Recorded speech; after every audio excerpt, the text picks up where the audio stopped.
Valley. It's amazing. And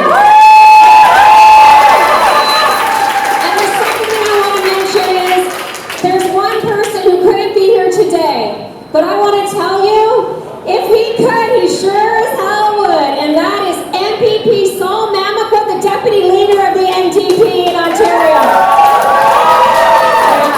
And I know many of you saw Saul standing with First Nations leaders, heading up the fight against Bill 5 alongside of us, and I gotta tell you, I have never been more proud of my friend. But I also want to tell you this, just like with me and everybody else here, Saul's fight does not end with the passing of that bill. Our fight is going to continue every single day until that legislation is repealed. So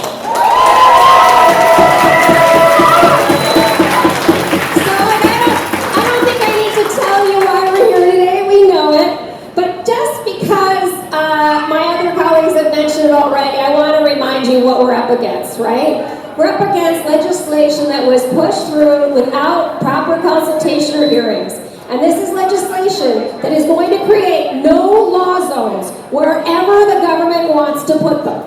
And not only does that mean suspending all of those environmental assessments and protections, but it also means possibly suspending labor laws, right? I mean, all of us, every single Ontarian should be and will be concerned about this. And I wanted to add to that because just in case you thought it was over with Bill 5, the government hasn't stopped.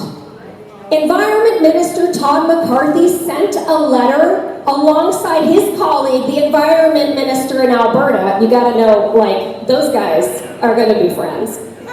Anyways, they sent a letter together to the Minister of Environment at the federal level and Minister of Indigenous Affairs asking for them to stop and suspend any efforts to move forward with legislation both that protects our environment, but also, and they were very specific about this, legislation that would push forward clean drinking water for First Nations people in Canada.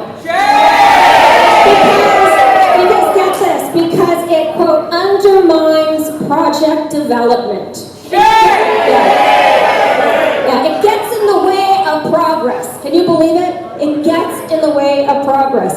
There are First Nations communities across Ontario that have had the longest boil water advisories of anywhere in Canada. In fact, we have more communities here that have boil water advisories than anywhere else. I know people in communities that haven't had clean drinking water for 30 plus years. Those are First Nations communities. And this government would put their version of development, their notion of progress ahead of the right of people to have a basic need met, a human right, which is clean drinking water. So shame on them. Shame on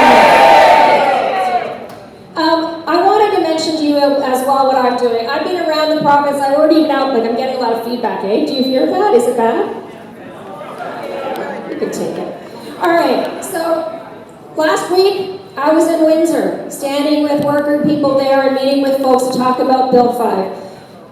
I was in London, meeting with working folks and talking about Bill 5. And I was in Dresden. I was in Dresden where the community of Dresden was singled out in the legislation that was brought forward in Bill 5 so that the government could push through a landfill in their community against their will. And I want you to know, it was just a few months ago, barely a year, when the government promised the people of Dresden in a by-election that they were not going to allow that landfill without proper environmental assessments, they said. And then they singled out the community of Dresden in that legislation. Why?